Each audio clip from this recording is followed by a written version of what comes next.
Hello everyone. I just wanted to make a video sermon today.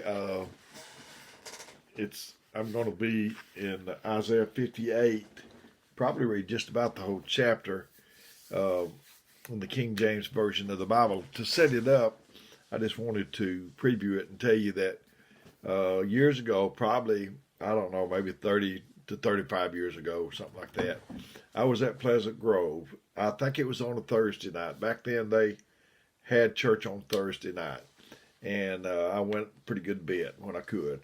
And that Brother Lige Holland was there that night visiting. I wasn't in the ministry, so I didn't plan on saying anything. I didn't say anything, and so being the visiting minister, Brother Lige got up. And Elijah's been gone since June the 8th, I think it was, 1996. So at this present time, this is November of 2020, so he's been gone over 24 years. And so Brother Lige got up and he used to read a lot out of the Old Testament in church. And that night he got up and he read in the New Testament. I can't remember exactly where it was, but I remember thinking, wow, he's in the New Testament, which that's unusual or don't happen all the time. And he got through, and Brother Arthur said something to the effect that, well, Brother Elijah just went to the New Testament. What I have is in the Old, and I'll just go to the Old Testament. And he read this chapter. And I never forgot it, 30-something years. So it's Isaiah 58. And so in the King James Version of the Bible, and it says, "Cry aloud, spare not, lift up thy voice like a trumpet, and show my people their transgression, and the house of Jacob their sins." And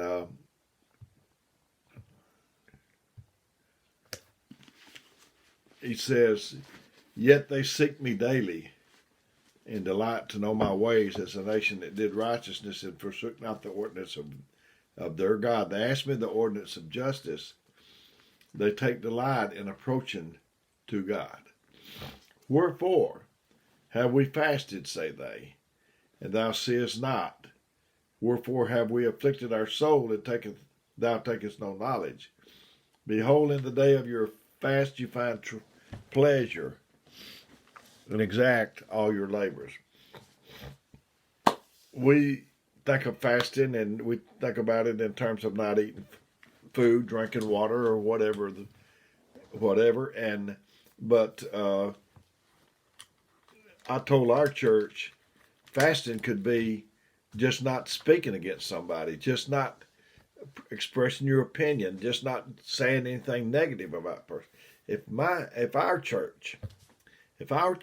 I could just refrain from that for about 2 weeks or forever, that would really be good. And so it's like fasting for food, though. I mean, it's something you do daily if you don't work at it, and it takes a lot of effort. He said, "Behold, you fast for strife and debate, and to smite with the fist of wickedness." Well, let me back up. It says, in the third verse, it said, "Behold, in the day of your fast you find pleasure, and exact all your labors." Have you ever seen anybody, I'm not saying this is what it means. I'm not saying that this is all that it means. But have you ever seen anybody that just gives what they think that they're supposed to give in terms of working for God? No more, no less. I mean, I'm through. That's my limit. That's what I do. Instead of just giving all out, I've preached about break the box. The woman had the alabaster box of ointment of spikenard, very precious. She broke the box. If she opened it, she could have closed it, but she broke it, meaning to me that she was going to use everything that she had. Exacting your labor, when I preach, I don't think, at church, I don't think, well, it's a Sunday morning and we're going to come back tonight and I need something. I don't need to preach all of this. I need to hold something. No, I just go on, and then if God has something else to give me, He will. Some people just give exactly. I know this is probably cornball, but years ago we didn't go to church, my family, and I believe it was a show called The Real McCoys with Walter Brennan, and I can't remember what the guy's name was, the son, but anyway, he went to night school, and the teacher told him to write an essay of 25 words or less on something, why they wanted to take that class or whatever the subject was. And he was talking along there why he began to take the class, and he finally got down to the end. He said, and that is, and he just stopped. And the teacher said, yes. And she said, and that is? He said, and that is. And she said, that is what? What's the rest of it? He said, that is 25 words. He had counted out 25 words, and that's all he was going to give. I see people, this is just my own personal experience. You test it out for yourself. Don't just swallow hook, line, and sinker, but I'm just telling for me.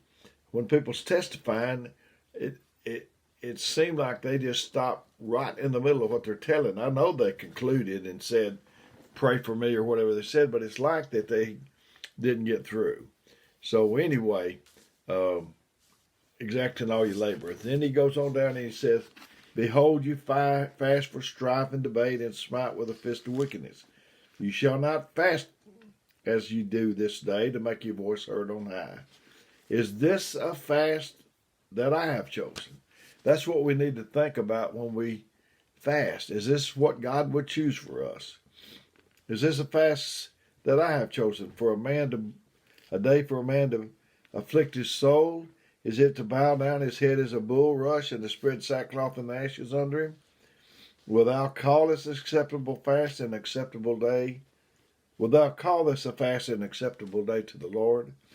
Is not this the fast that I have chosen?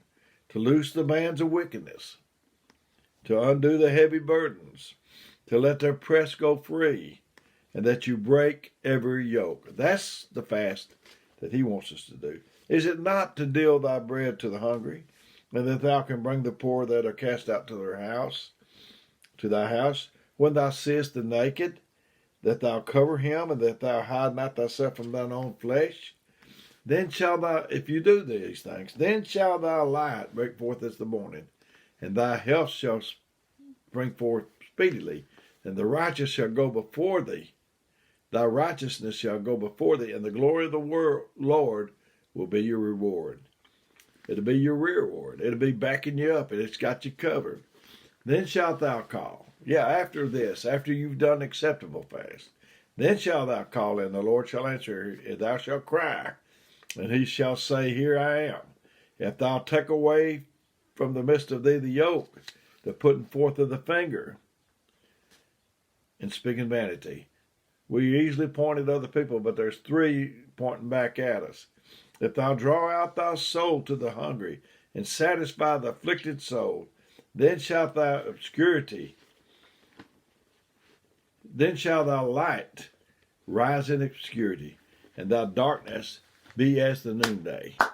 You doing these things in private, you doing these things, it's some in public, I'm sure, but you doing these things, you helping people, saying about people, calling, checking on people, interested in people, and you'll come from the background to the forefront, and people will wonder where you even come from. Is this not the guy that was sitting on the piano bench a few years ago, and that sort of thing? They won't know. They won't be surprised, but God will make you recognized. And the Lord shall guide thee continually, and satisfy thy soul in drought, and make fat thy bones, and thou shalt be like a watered garden, and a spring of water whose waters fail not. And they that shall be of thee shall build the old waste places, and they shall raise up the foundation of many generations, and thou shalt be called the repairer of the breach, the restorer of paths to walk in. You know, there's a little disagreement maybe sometimes between a husband and wife, or people at church, friends, or whatever. Instead of being somebody that will tear it and rent it a bigger tear, see if you can't be somebody that knit it back together and work for peace. The restorer of paths to dwell in. If thou shalt if thou shalt turn thy foot from the Sabbath, from doing thy pleasure on my holy day, and call the Sabbath a delight, the holy of the Lord honorable, and shalt honor him, not doing thine own ways, nor finding thine own pleasure, nor speaking thine own words, then shalt thou delight thyself in the Lord, and I will cause thee to ride upon the high places of the earth, and feed thee with the heritage of Jacob thy father, for the mouth of the Lord has spoken it. That's what I'm talking about. If the Lord has spoken, it doesn't matter what somebody's pronounced against you.